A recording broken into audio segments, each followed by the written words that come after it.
What is up, everybody? This is Raymond from Transform Your Dog, and today I wanted to show you how to get your dog to like the muzzle. This is the beginner's level, and it may be a two-parter, maybe a three-parter, but we're going to do the early stages of how to get your dog to like the muzzle and to get the muzzle on.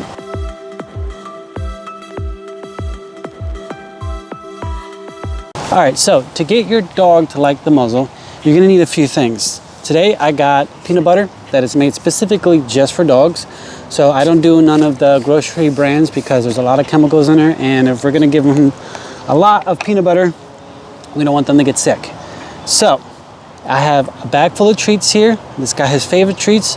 I recommend if you have a dog that's aggressive or that has it's just really uncomfortable or has a negative history, I would definitely step up the treats with like some cooked chicken.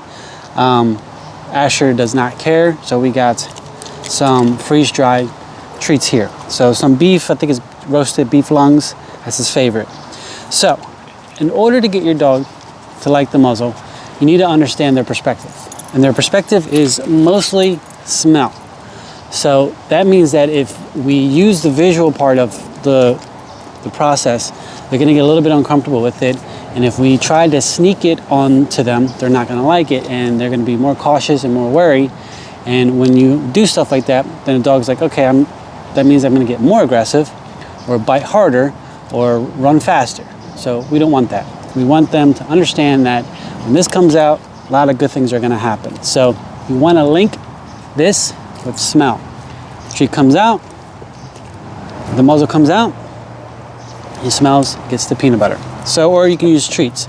So sometimes what I do is I'll try to hide it behind my back, present, which he doesn't care for, he's already used to it. But if he smells it or if he touches it, or I can kind of just slowly just pet him with it, you can see his head's going low. So their face expressions will change. They'll get like that, like, ah, okay, that feels good. They're kind of like brushing it.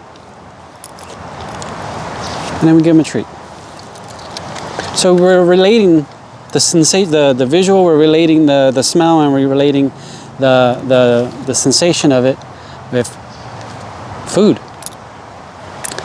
There we go. So I'm petting underneath his chin. Again, I'm not trying to sneak it on him. If I have a bitey, aggressive dog, I would have them tethered on with the leash on both sides, here and here, just so they don't, go for my hand. So, but that's something for a different video. So this is more for a dog that's just kind of maybe doesn't like the groomer, or maybe doesn't like the vet, and you kind of want to prepare yourself to getting to that point where you're going to muzzle him and he doesn't associate it with something bad. So again, we're not going to sneak it on him, and what I would recommend also is not to hide the muzzle. Keep the muzzle out. What I do with Asher here is if I go to dog parks and he's going to wear it, I have him I'll clip it to the vest here, or I'll clip it to him, or I'll clip it to myself. Just let him know, hey, it's here. It's not, again, I'm not going to surprise you with it. So again, we want to relate the touch, the smell with treats. And then what you could do is, this is the Baskerville, by the way. Big fan of the Baskerville. I like to use the Baskerville, the wiry ones. If you have a strong dog, you can use the Ray Allens. They're very expensive, but they're made of leather. They're strong. The Baskervilles are strong too. But there is, they do tend, if they're not strapped on right, it can slide off. The dog can pull it off. The Ray Allens are way tighter, and it's not all this contraption stuff. So try looking into getting a wiry basket muzzle with this. Now keep in mind also, the muzzle's not bad, and I'm not putting it on Asher because he's a bad dog. I just want to make sure that, say, if I introduce him to a new dog, that there's not going to be a problem. He has a history with snapping at dogs, and because he was insecure, so he used his mouth to solve his problems, and we don't allow that. So we take the option away of using his mouth to solve his problems. So I put the straps outside. I put the peanut butter inside the muzzle.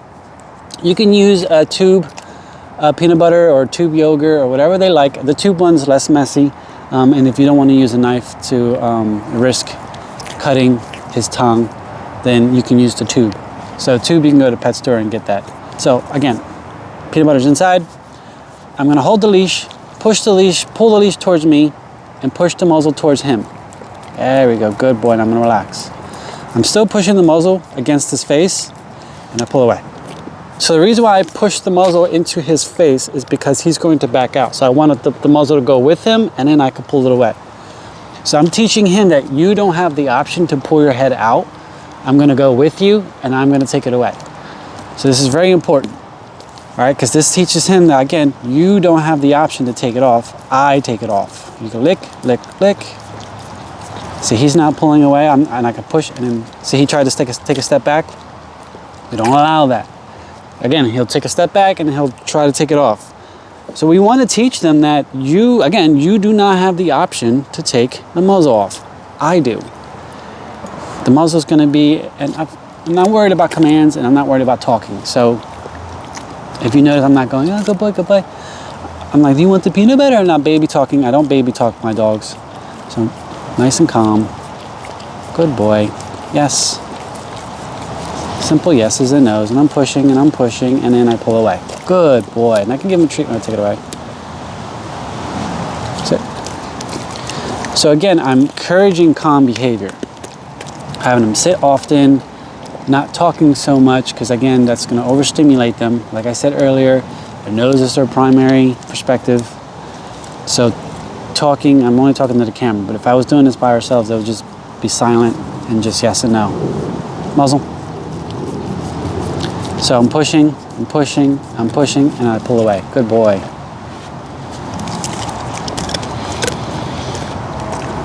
Muzzle. So I'm saying muzzle. You don't have to say muzzle for a while. I'm pushing, see he's backing away, and I pull it away. You saw that, he was backing away? So, again,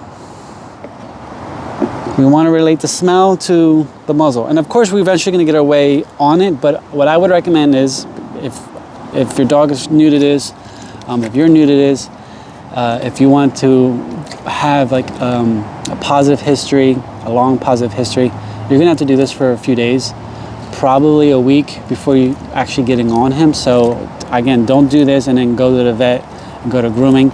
He's still gonna paw at it. It may reduce, but it's still gonna be there. So I'm pushing, yes, and pull away. Good boy. Yes, we got strong eye contact. Good job. Good job. Muzzle. Now, again, a lot of things are going to happen with him is, see, right there, will be like the clip of the noises of the plastic. That's that could trigger some dogs. So that is something you're gonna ease into. So we can start now, because he already has a history with this. But for you guys, don't worry about clipping, especially if you have a dog that's kind of mindful of you being over his head. Just get it on him and do like that and just hold. Yes.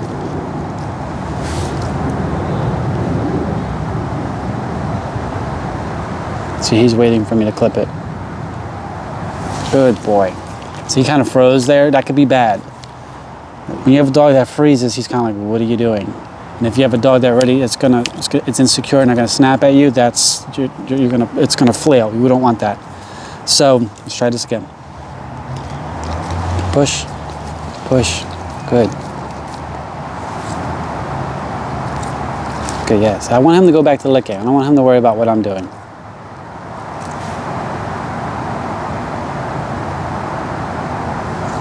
And I usually do this because it's in his eye. The strap is in his eye. So that's one thing that a lot of people don't like the Baskerville. It's this part right here. It kind of goes over his eye, and if it's not secure enough, it can sort of droop off. But that prevents it from being taken off. So it is what it is. So try again. So if we have treats, if you don't have the peanut butter, another option is to, right now I got crumbs, but there's an opening here so they could drink water and eat. So I would put it like that and then put my hand in there like a bowl and have him dunk his head in there. Yes, and I'm pushing, and I'm pushing, and then boom. So you got it all. So you can use that with kibble, you can use that with the treats, and he's got the peanut butter in there. Right now I'm running out. I'm down to the crumbs. Pushing and pushing and pushing. So when you have the dog who eventually gets to the point where he doesn't mind the muzzle, what I would recommend is having it periodically wear it out in the yard, go for a walk, drink some water, just so the dog starts to understand that it can still do these things while the muzzle's on. It's not restricted. So he good. He just like, oh, nope. See the guy car door slamming, and boom. He got car door slamming. He's more concerned with the neighbors.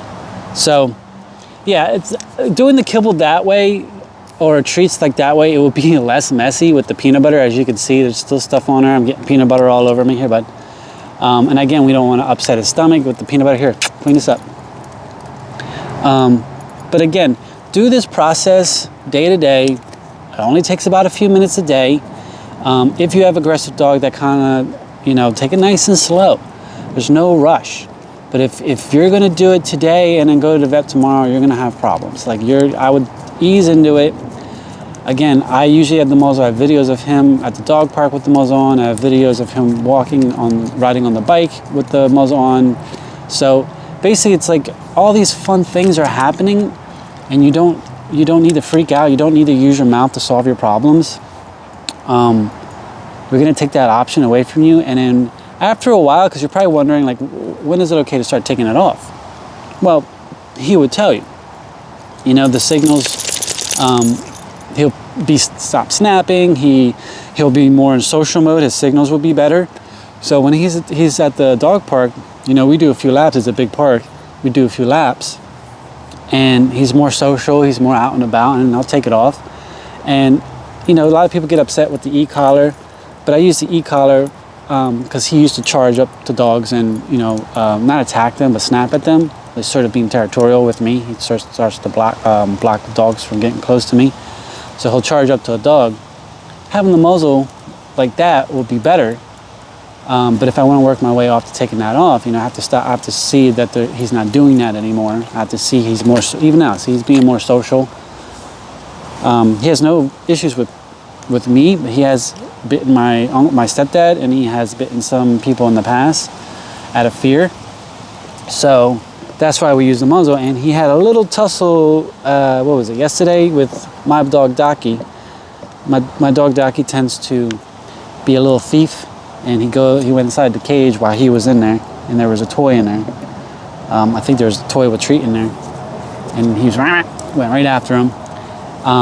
It was a correction. It wasn't out of aggression. There was no blood, no nothing. But again, I don't like that because that's being dominant, and we don't allow that. Good boys.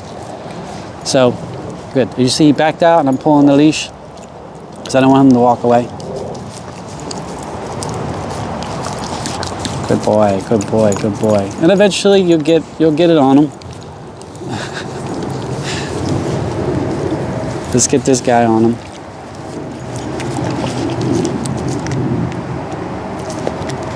Good boy. Good boy. And I could feed him more peanut butter through this. Hope I got it on your nose. I got it on your nose, bud. I could feed him more peanut butter through this, or yogurt, or cheese. I'm not a big fan of using cheese for dogs because cheese is not really super healthy for us, let alone a canine. You can see he's kind of like, I know it's in there. I know you can reach it, so and then we can take it off. So as you see, when I'm messing with the clip, he freezes. We don't want that. So I'll wait for him to go back to doing what he's doing, and then I take it off. Like I'll put my hand there and I'll wait. So guys, if you have any questions, leave a comment. I could work on a part 2 if you're interested.